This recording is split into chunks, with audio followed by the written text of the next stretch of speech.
तो हेलो बच्चों, कैसे हो आप सब। तो मैं हूँ आपकी हिंदी टीचर। आज हम करेंगे क्लास 4 का 9th चैप्टर नेम स्वतंत्रता की ओर। स्वतंत्रता का अर्थ क्या है? स्वतंत्रता का अर्थ है फ्रीडम, आज़ादी। तो चलो हम स्टार्ट करते हैं। धनी को पता था कि आश्रम में कोई बड़ी योजना बन रही है, पर उसे कोई कुछ न बताता। वह सब समझते हैं कि मैं 9 साल का हूँ, इसलिए मैं बुद्धू हूँ, पर मैं बुद्धू नहीं हूँ। धनी मन ही मन बड़बड़ाया। तो बच्चों, धनी कौन है? धनी एक 9 साल का लड़का है और वो खुद से ही बातें कर रहा है कि सब लोग ये समझते हैं कि मैं बुद्धू हूँ, लेकिन मैं बुद्धू नहीं हूँ। धनी और उसके माता पिता बड़ी खास जगह में रहते थे, अहमदाबाद के पास महात्मा गांधी के साबरमती आश्रम में, जहाँ पूरे भारत से लोग रहने आते थे। गांधी जी की तरह वह सब भी भारत की स्वतंत्रता के लिए लड़ रहे थे। जब वह आश्रम में ठहरते तो चरखों पर खादी का सूत काटते, भजन गाते और गांधी जी की बातें सुनते। तो धनी किसके साथ रहता था? धनी अपने माता पिता के साथ साबरमती आश्रम में रहता था। ये आश्रम अहमदाबाद के पास है और उस आश्रम में और भी बहुत सारे लोग रहते थे। साबरमती में सबको कोई ना कोई काम करना होता। खाना पकाना, बर्तन धोना, कपड़े धोना, कुएं से पानी लाना, गाय और बकरियों का दूध धोना और सब्जी उगाना। धनी का काम था बिन्नी की देखभाल करना। बिन्नी आश्रम की एक बकरी थी। धनी को अपना काम पसंद था क्योंकि बिन्नी उसकी सबसे अच्छी दोस्त थी। धनी को उससे बातें करना अच्छा लगता था। तो साबरमती आश्रम में जितने भी लोग थे वो सब कोई ना कोई काम करते थे, जैसे खाना पकाने का, बर्तन धोने का, कपड़े धोने का, कुएं से पानी लाने का, गाय और बकरियों से दूध निकालने का और सब्जियों पैदा करने का। और वैसे ही धनी भी काम करता था। धनी क्या काम करता था? बिन्नी की देखभाल। बिन्नी कौन थी? बिन्नी आश्रम की एक बकरी थी। उस दिन सुबह धनी बिन्नी को हरी घास खिलाकर उसके बर्तन में पानी डालते हुए बोला, कोई बात जरूर है बिन्नी। वह सब गांधी जी के कमरे में बैठकर बातें करते हैं। कोई योजना बनाई जा रही है। मैं सब समझता हूँ। योजना मीन्स प्लानिंग। बिन्नी ने घास चबाते हुए सिर हिलाया, जैसे कि वह धनी की बात समझ रही हो। धनी को भूख लगी। कूदती फूटती बिन्नी को लेकर वह रसोई घर की तरफ चला। उसकी माँ चूल्हा फूंक रही थी और कमरे में धुआं बढ़ रहा था। तो धनी ने क्या किया? धनी ने बिन्नी को घास और पानी डाला और उससे बातें करने लगा, क्योंकि वो उसको दोस्त मानता था।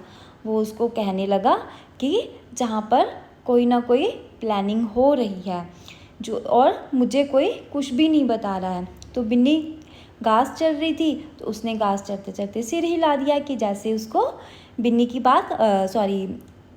बात समझ आ गई हो, लेकिन ऐसा कुछ भी नहीं था। बिन्नी तो ऐसे ही घास चरते चरते अपना सिर हिला रही थी। तो धनी बिन्नी को लेके रसोई घर में चला गया। अम्मा, क्या गांधी जी कहीं जा रहे हैं? उसने पूछा। खांसते हुए माँ बोली, वह सब यात्रा पर जा रहे हैं। यात्रा कहाँ जा रहे हैं? धनी ने सवाल किया। तो वो जब रसोई घर में पहुँचा तो उसने अपनी मम्मा से पूछा कि क्या गांधी जी कहीं जा रहे हैं? तो उसकी मम्मा ने जवाब दिया कि वो सब यात्रा पर जा रहे हैं। तो धनी ने फिर से सवाल किया कि यात्रा कहाँ पे जा रही है? तो उसकी माँ ने फिर से जवाब दिया कि समुंदर के पास, और साथ में गुस्से से बोली, अब तुम जहाँ से जाओ मुझे खाना पकाने दो। धनी सब्जियों की क्यारियों की तरफ निकल गया, जहाँ बूढ़ा बिंदा आलू खोद रहा था। बिंदा चाचा, धनी उसके पास बैठ गया। आप भी यात्रा पर जा रहे हैं क्या? बिंदा ने सिर हिलाकर मना किया। उसके कुछ बोलने से पहले धनी ने उतावल होकर पूछा, कौन जा रहे हैं? कहाँ जा रहे हैं? क्या हो रहा है? तो जैसे ही धनी की माँ ने उसको डांटा तो वो सब्जी की क्यारियों की तरफ चला गया। उधर उसने देखा कि बिंदा चाचा आलू खोद रहे थे। आलू खोदना मीन्स आलू ज़मीन से निकाल रहे थे। तो वो चाचा के पास बैठकर यात्रा के बारे में पूछने लगा। बिंदा ने खोदना रोक दिया और कहा, तुम्हारे सब सवालों के जवाब दूंगा, पर पहले इस बकरी को बांधो, मेरा सारक पालक चबा रही है। धनी बिन्नी को खींचकर ले गया और पास के नींबू के पेड़ के साथ बांध दिया। फिर बिंदा ने उस यात्रा के बारे में बताया। गांधी जी और उसके कुछ साथी गुजरात में पैदल चलते हुए डांडी नाम की जगह पर समुद्र के पास पहुंचेंगे। गांव व शहरों से होते हुए पूरा महीना चलेंगे। डांडी पहुंचकर वह नमक बनाएंगे। तो जैसे ही बिंदा चाचा ने धनी को बोला बिन्नी को बांधने के लिए, तो धनी ने बिन्नी को नींबू के पेड़ के साथ बांध दिया और चाचा के पास बैठकर बातें करने लगा। और चाचा ने बिन्नी को बताया कि गांधी जी और कुछ साथी गुजरात जा रहे हैं और गुजरात से वो डांडी नाम जगह पर जाएंगे। डांडी किसी जगह का नाम है और वहाँ जाकर डांडी जाकर वो नमक बनाएंगे। नमक? धनी चौंक कर उठ बैठा। नमक क्यों बनाएंगे? वह तो किसी भी दुकान से खरीदा जा सकता है। हाँ मुझे मालूम है, बिंदा हंसा, पर महात्मा जी की एक योजना है। ये तो तुम्हें पता ही है कि वह किसी बात के विरोध में ही यात्रा करते हैं या जुलूस निकालते हैं, है ना। तो जैसे ही धनी को पता चला कि गांधी जी नमक बनाने जा रहे हैं, तो उसने पूछा कि नमक क्यों बना रहे हैं? वह तो किसी भी दुकान से खरीदा जा सकता है। तो धनी चाचा ने बोला कि गांधी जी किसी न किसी बात को लेकर ही कोई जुलूस या कोई यात्रा करते हैं, कोई ना इसके पीछे भी कोई कारण है। हाँ बिल्कुल सही, मैं जानता हूँ। वह ब्रिटिश सरकार के खिलाफ सत्याग्रह के जुलूस निकालते हैं जिससे कि उनके खिलाफ लड़ सके और भारत स्वतंत्र हो जाए। पर नमक को लेकर विरोध क्यों कर रहे हैं? ये तो समझदारी वाली बात नहीं है। तो धनी ने कहा कि वो जानता है कि गांधी जी सत्याग्रह करते हैं और जुलूस निकालते हैं। क्यों निकालते हैं? क्योंकि ब्रिटिश सरकार जो है वो इंडिया को छोड़कर चली जाए और इंडिया को भारतवासियों को आज़ादी मिल सके। लेकिन नमक को लेके विरोध करना उसे समझदारी वाली बात नहीं लगी। बिल्कुल धनी, क्या तुम्हें पता है कि हमें नमक पर कर देना पड़ता है? तो कर किसे कहते हैं बच्चों? कर होता है टैक्स जो हमें हर एक चीज़ के ऊपर देना पड़ता है। जैसे हम किसी रेस्टोरेंट में खाना खाते हैं तो वहाँ पर भी हमारा जो बिल आता है उसके ऊपर भी हमें टैक्स देना पड़ता है, जिसको हम हिंदी में कर बोलते हैं।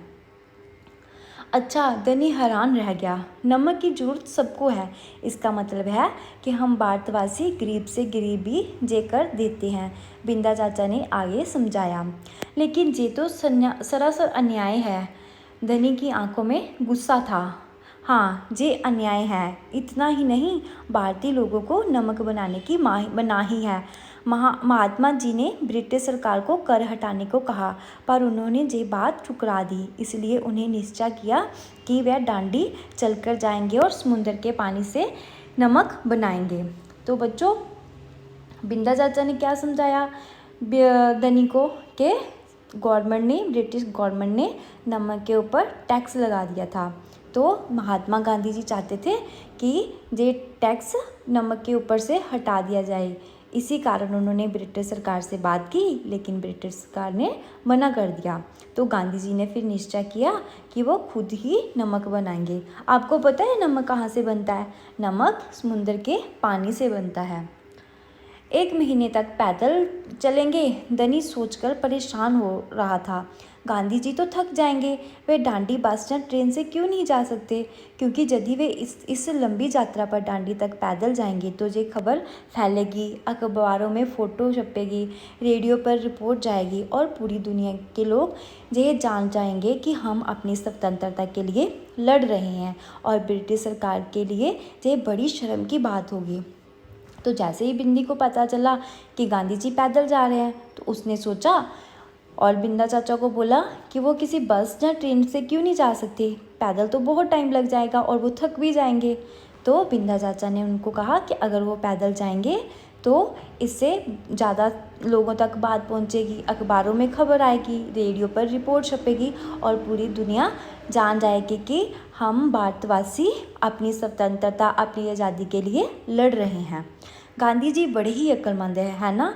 धनी की आंखों में चमक थी। बिंदा ने हंसकर कहा, हाँ वह तो है ही। दोपहर को जब आश्रम में थोड़ी शांति छाई, धनी अपने पिता को ढूंढने निकला। वह एक पेड़ के नीचे बैठकर चरखा काट रहे थे।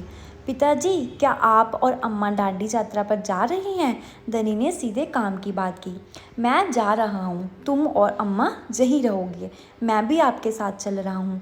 बेकार की बात मत करो धनी, तुम इतना लंबा नहीं चल पाओगे, आश्रम के नौजवान ही जा रहे हैं। धनी ने हठ पकड़ ली। मैं 9 साल का हूँ और आपसे तेज दौड़ता हूँ। तो चाचा से बातें करने के बाद धनी जब दोपहर हुई तो अपने पापा को ढूंढने के लिए निकला। तो उसके पापा एक पेड़ के नीचे चरखा काट रहे थे और उसने अपने पापा से सीधा पूछा कि आप दांडी यात्रा पे जा रहे हो? तो उसके पापा ने जवाब दिया कि हाँ, वो जा रहे हैं, लेकिन अम्मा और धनी घर पर ही रहेंगे। लेकिन धनी भी जिद करने बैठा कि वो भी दांडी यात्रा पर जाएगा। धनी के पिता ने चरखा रोककर बड़ी धीरज से समझाया। धीरज मीन्स प्यार से, आराम से। सिर्फ वह लोग जाएंगे जिन्हें महात्मा जी ने खुद चुना है। ठीक है, मैं उन्हीं से बात करूंगा, वह जरूर हाँ कहेंगे। धनी खड़े होकर बोला और वहाँ से चल दिया। गांधी जी बड़े व्यस्त रहते थे। व्यस्त मीन्स बिजी। उन्हें अकेला पकड़ पाना आसान नहीं था, पर धनी को वह समय मालूम था जब उन्हें बात सुनने का समय होगा।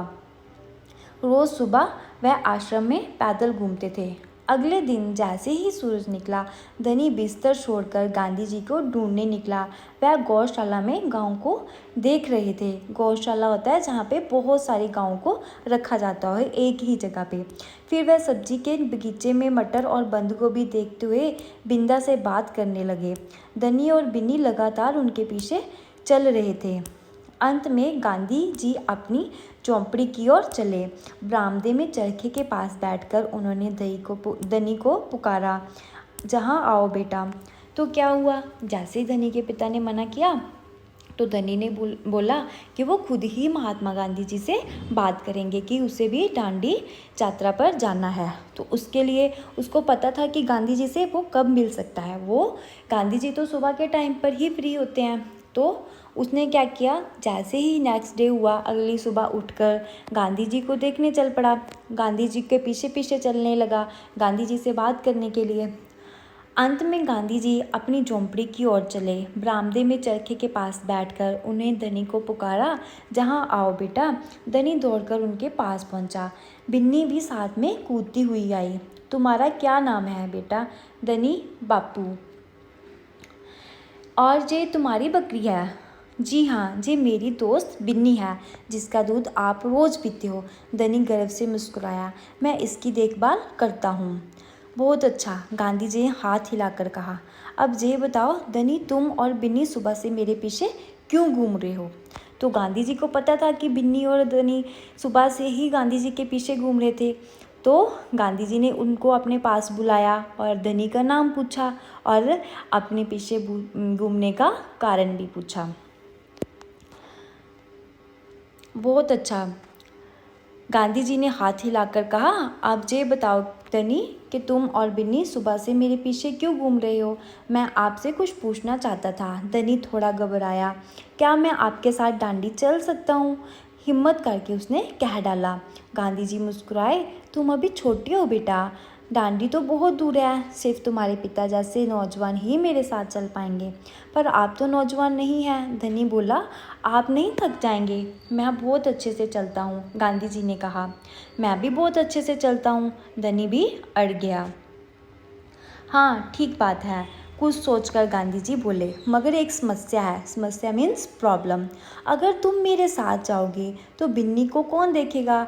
इतना चलने के बाद मैं तो कमज़ोर हो जाऊंगा। इसलिए जब मैं वापस आऊँगा तो मुझे खूब सारा दूध पीना पड़ेगा, जिससे कि मेरी ताकत लौट आए। ताकत मीन्स पावर। ये बात तो ठीक है, बिन्नी तब भी खाती है जब मैं उसे खिलाता हूँ। धनी ने प्यार से बिन्नी का सिर सहलाया। और सिर्फ मैं जानता हूँ कि इसे क्या पसंद है। बिल्कुल सही। तो क्या तुम आश्रम में रहकर मेरे लिए बिन्नी की देखभाल करोगे? गांधी जी ने प्यार से बोले। जी हाँ, करूँगा। धनी बोला, बिन्नी और मैं आपका इंतज़ार करेंगे।